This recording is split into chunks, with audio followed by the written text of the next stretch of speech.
Hello students, welcome.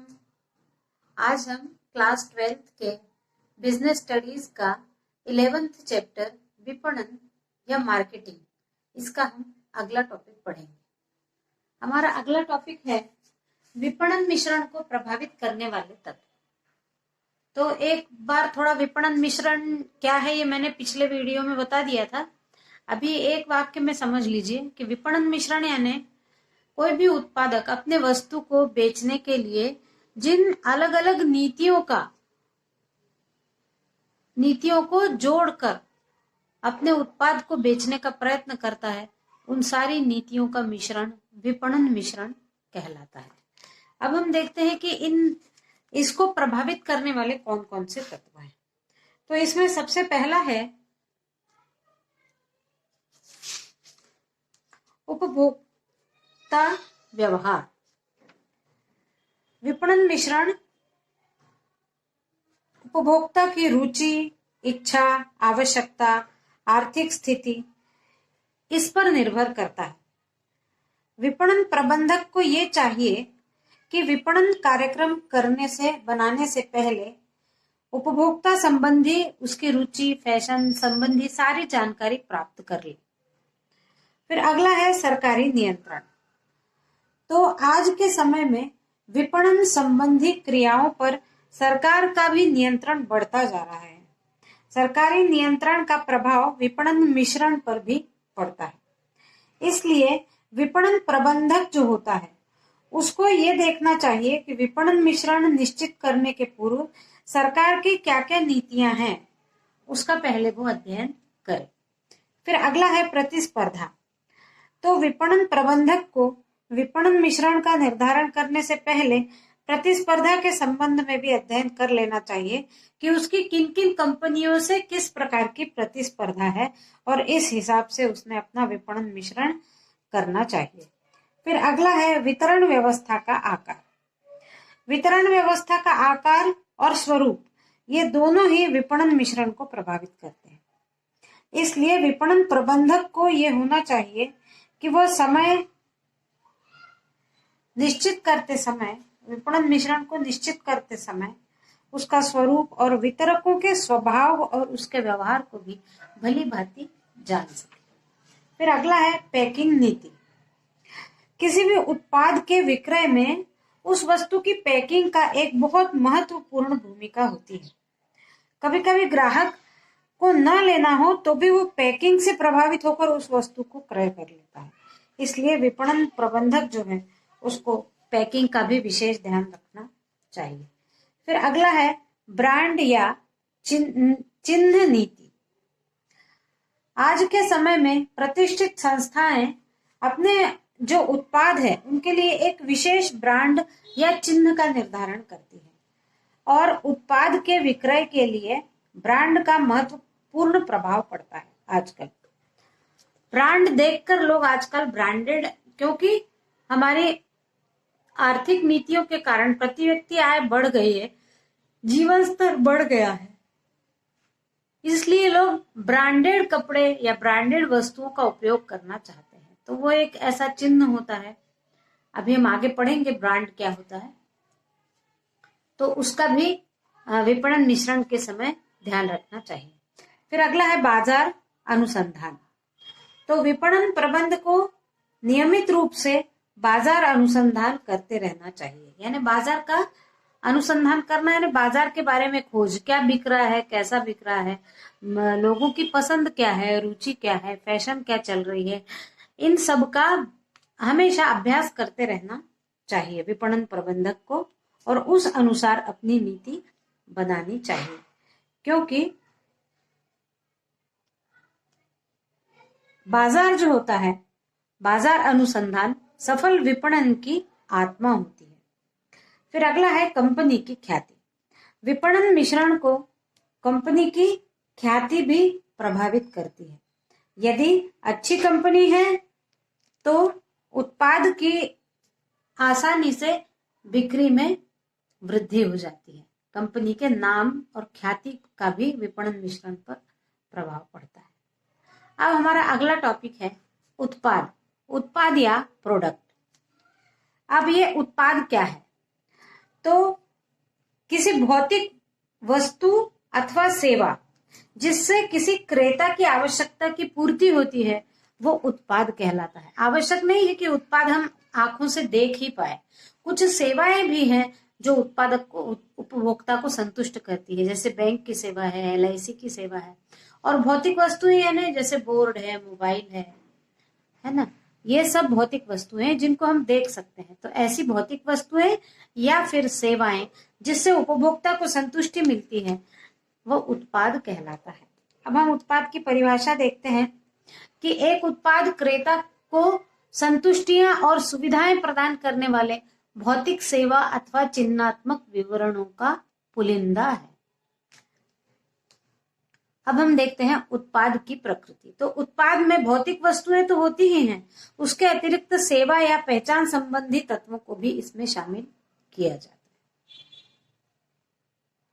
जैसे कुछ उत्पाद तो ऐसे हैं कि शक्कर है, बिस्किट है, ये भौतिक है, हमें दिखाई देते हैं, लेकिन कुछ ऐसे हैं जिनमें मनोवैज्ञानिकता भी शामिल रहती है, जैसे कार है, मोबाइल है, लैपटॉप है।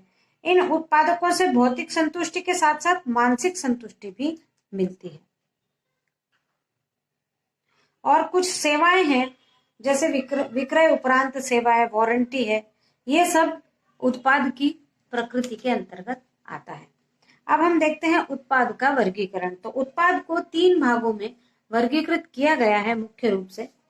पहला है उपभोक्ता एवं औद्योगिक उत्पाद। तो उपभोक्ता उत्पाद यानी जो अंतिम रूप से उपभोक्ता को प्राप्त होते हैं और उपभोक्ता उसका उपभोग कर लेते हैं और वस्तु समाप्त हो जाती है, जैसे चश्मा है, चप्पल है, जूते, टूथपेस्ट, शेविंग क्रीम, शैम्पू, इन सब का उपयोग उपभोक्ता कर लेता है और उसके बाद वो वस्तुएं खत्म हो जाती है। और इसी में दूसरा है औद्योगिक उत्पाद। औद्योगिक उत्पाद यानी कुछ ऐसे उत्पाद जो किसी उद्योगों के काम आते हैं, जैसे लोहा, कोयला, मशीनरी, बिजली, इनके द्वारा उद्योग स्थापित किए जाते हैं, इसलिए उनको औद्योगिक उत्पाद कहते हैं। फिर दूसरा है टिकाऊ एवं शीघ्र नाशवान। तो टिकाऊ वस्तुएं और शीघ्र नाशवान वस्तुएं, बहुत सारी वस्तुएं ऐसी होती हैं जो बहुत लंबे जीवन तक चलती रहती हैं, जैसे है फर्नीचर, मोबाइल, घड़ी, कूलर, ये बहुत समय तक चलते रहते हैं।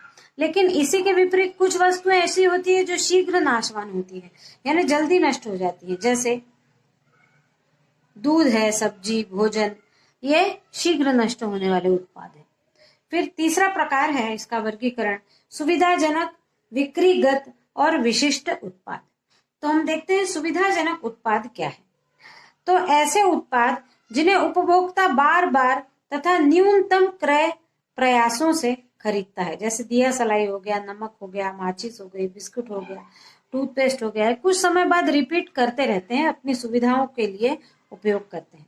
फिर दूसरा है विक्रीगत उत्पाद।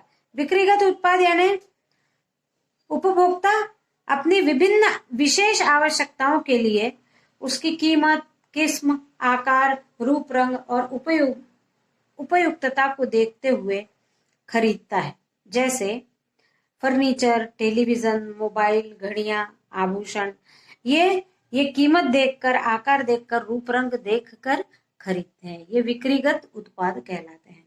और इसी के अंतर्गत तीसरा है विशिष्ट उत्पाद। ये विशिष्ट उत्पाद यानी इसका उपभोक्ता के लिए विशेष महत्व होता है, जिसके कारण इन्हें खरीदने के लिए वो आकर्षित होता है। ऐसे उत्पाद बड़े स्तर पर विज्ञापन किया जाता है और परिणाम स्वरूप क्रेताओं को उत्पाद को पहचानने में कठिनाई नहीं होती और क्रेता किसी भी विशेष ब्रांड की वस्तु को ही खरीदना चाहता है, जैसे कार हो गया, scooter, mobile phone, television, fridge, ये उपभोक्ता पहले से ही घर से अपनी पसंद तय करके आता है और उस कंपनी का उत्पाद वो खरीद लेता है, इसको कहते हैं विशिष्ट उत्पाद। अब हमारा अगला टॉपिक है उत्पाद मिश्रण या उत्पाद विविधता क्या है। तो उत्पाद मिश्रण या उत्पाद विविधता का अर्थ है उत्पाद के भौतिक गुणों के साथ साथ अभौतिक और मनोवैज्ञानिक तत्वों से होता है। उत्पाद मिश्रण में उत्पाद का रंग, डिजाइन, स्थायित्व, ब्रांड निर्धारण, पैकेजिंग, लेबलिंग, ये सभी तत्व आते हैं। ये सभी ग्राहकों की आवश्यकताओं की संतुष्टि करते हैं। ग्राहक सबसे पहले वस्तु के बाहरी स्वरूप और गुण से ही प्रभावित होता है, उसके बाद वो वस्तु के मूल्य की बात करता है। विपणन में उत्पाद की मूर्त और अमूर्त दोनों ही प्रकार की विशिष्टताओं का मिश्रण है। अब हम यहाँ पर देखते हैं कि उत्पाद मिश्रण के संबंध में ब्रांडिंग, लेबलिंग और पैकेजिंग, इनकी हम आगे विस्तृत व्याख्या देखेंगे कि ब्रांडिंग क्या होता है, लेबलिंग क्या होता है और पैकेजिंग क्या होता है। तो अब हम सबसे पहले देखते हैं ब्रांडिंग या पहचान चिन्ह या नामकरण। ये तीनों एक ही है, ब्रांडिंग। तो ब्रांडिंग क्या है? आज जो प्रतिस्पर्धा का युग है और प्रत्येक उत्पादक चाहता है कि उसके द्वारा उत्पादित की गई वस्तु अन्य उत्पादकों द्वारा बनाई गई वस्तुओं से किस प्रकार भिन्नता हो उसमें, ताकि वो ग्राहक को आकर्षित कर सके। इसके लिए, इस समाधान के लिए उत्पादक अपने उत्पाद को एक पहचान चिन्ह प्रदान करता है और इस पहचान चिन्ह को शब्दों, अक्षरों और शब्द समूहों में जोड़ना ही ब्रांड कहलाता है। कुछ ऐसे शब्द होते हैं जो ब्रांड का काम करते हैं, या शब्दों का समूह होता है जो ब्रांड का काम करता है। तो लोगों को आकर्षित करने के लिए उत्पादक इस प्रकार से कुछ चिन्ह या कुछ शब्द या कुछ अक्षर या शब्दों के समूह को अपने वस्तु के साथ जोड़ता है ताकि लोग उसके तरफ आकर्षित होकर खरीद पाए। अब हमारा अगला टॉपिक है ब्रांड के लाभ, महत्व या उद्देश्य। तो इसमें 3 प्रकार से हम लाभों का अध्ययन करते हैं। पहला है उत्पादक और वितरक वर्ग को लाभ, दूसरा है मध्यस्थों को लाभ और तीसरा है उपभोक्ताओं को लाभ। अब हम इनको विस्तार से देखेंगे कि उत्पादक या वितरक वर्ग को किस प्रकार ब्रांड से लाभ होता है। तो उत्पादक को लाभ में सबसे पहला लाभ है मूल्य नियंत्रण। तो जो ब्रांडेड वस्तु होती है उस वस्तु का मूल्य निश्चित कर दिया जाता है, न उससे अधिक में कोई बेच सकता है और न उससे कम में बेच सकता है। तो इसमें क्या होता है कि सारी वस्तुओं के मूल्य पर निर्माता का ही अधिकार बन जाता है, वही नियंत्रण करता है मूल्य को। फिर दूसरा है बाजार नियंत्रण। वस्तु के बाजार पर भी उत्पादक का ही पूर्ण नियंत्रण बन जाता है। उत्पादक जिस बाजार में वस्तु का विक्रय करना चाहता है उस बाजार में उस वस्तु को आसानी से विक्रय कर देता है। फिर अगला है उत्पाद मिश्रण के विस्तार में सुविधा। तो ब्रांड से निर्माता को अपने नए उत्पाद के विस्तार में सुविधा होती है, क्योंकि उसका ब्रांड का नाम तो चलता ही रहता है और यदि उस नाम के तहत वो कोई नई वस्तु बनाता है तो उसको ज्यादा लोकप्रिय बनाने के लिए एक्स्ट्रा एफर्ट्स नहीं करना पड़ते हैं, क्योंकि वो ब्रांड का नाम तो चल ही रहा है। उसी नाम के अंतर्गत वो अपनी नई वस्तु को भी लॉन्च कर देते हैं, जिसके कारण उनको उत्पाद मिश्रण के विस्तार में सुविधा मिलती है। फिर अगला है पुनः विक्रय। जो संतुष्ट उपभोक्ता होते हैं वो उस ब्रांड की वस्तु को पुनः खरीद लेते हैं। दुकानदार उसे भ्रमित नहीं कर पाता, जाके वो डायरेक्ट बोलेंगे, जैसे मान लीजिए पैरागॉन की चप्पल है या बाटा चप्पल है, कोई भी जाएगा दुकान में और सीधे ब्रांड का नाम लेगा, हमें पैरागॉन की चप्पल चाहिए। तो वो जो भ्रमित करने वाले दुकानदार होते हैं वो उसको भ्रमित नहीं कर पाते। अगला है स्थायी पहचान। ब्रांड से वस्तु की बाजार में स्थायी पहचान बन जाती है। ब्रांडेड वस्तु का उपयोग करना आजकल फैशन बन गया है और एक स्टेटस सिंबल भी है। फिर अगला है प्रतियोगिता का सामना करना सरल। तो ब्रांडेड वस्तु में क्रेताओं का विश्वास बन जाता है, तो वह अन्य किसी दूसरे वस्तु को क्रय करना ही नहीं चाहते। ऐसी स्थिति में विक्रेता या उत्पादक को अन्य किसी प्रतिस्पर्धी से प्रतियोगिता करने की आवश्यकता ही नहीं होती है। फिर हम देखते हैं, अब हम अगला देखते हैं मध्यस्थों को क्या क्या लाभ है। मध्यस्थ यानी उत्पादक से वस्तु लेकर ग्राहकों को बेचने के बीच में जो व्यक्ति होता है, दुकानदार है, वो मध्यस्थ कहलाता है। तो मध्यस्थों को ब्रांड से क्या लाभ है? तो पहला है उपभोक्ता को समझाने में आसानी। अच्छे ब्रांड की वस्तु को क्रय करने के लिए उपभोक्ता को आसानी से समझाया जा सकता है। अधिकांशतः उपभोक्ता क्रय की जाने वाली वस्तु का ब्रांड सोच कर ही आते हैं। बहुत कम लोग होते हैं जिनको उस ब्रांड के बारे में बताना पड़ता है। पहले से ही घर से सोचकर ब्रांड के बारे में उपभोक्ता बाजार में वस्तुओं को खरीदने के लिए पहुंचता है। फिर जोखिम का अभाव। मध्यस्थों को ब्रांडेड वस्तु के विक्रय में की मात्रा और मूल्य में उतार चढ़ाव के संबंध में जोखिम का सामना नहीं करना पड़ता है। फिर साख में वृद्धि। ब्रांडेड वस्तु बेचने से विक्रय करने वाले की साख में वृद्धि होती है और वो धीरे धीरे लोकप्रिय हो जाता है। फिर है संवर्धन की आवश्यकता न होना। संवर्धन यानी प्रमोशन। ब्रांडेड वस्तुओं के संवर्धन का कार्य निर्माताओं के द्वारा करने के कारण मध्यस्थों को उनके प्रमोशन करने की आवश्यकता नहीं होती। फिर हम तीसरे प्रकार का लाभ देखते हैं, उपभोक्ताओं को लाभ। तो उपभोक्ताओं को लाभ में पहला है श्रेष्ठ वस्तुओं की प्राप्ति। उपभोक्ताओं को ब्रांड के माध्यम से श्रेष्ठतम वस्तुओं की प्राप्ति होती है और उनके जीवन स्तर में वृद्धि होती है। फिर है अगला समय की बचत। जब ब्रांडेड वस्तु लोग घर से ही सोचकर पहुंचते हैं तो वहां पर 4 प्रकार की वस्तुओं को देखने में जो समय लगता है वो समय बच जाता है और वो अपने पसंद की अपने ब्रांड की वस्तु को खरीद कर तुरंत चले जाते हैं। फिर है मानसिक संतुष्टि। ब्रांडेड वस्तु के उपयोग करने से ग्राहकों को मानसिक संतुष्टि मिलती है। उसे यह आभास होता है कि यह उचित कीमत पर हमको श्रेष्ठ वस्तु प्राप्त हुई है। फिर अगला है अच्छी पैकिंग। ब्रांडेड वस्तु की पैकिंग उत्तम किस्म की होती है क्योंकि ब्रांड वस्तु की पैकिंग पर ही छपा होता है। अच्छी पैकिंग में वस्तु को संग्रह करके रखने में सुविधा होती है। फिर अगला है समान मूल्य।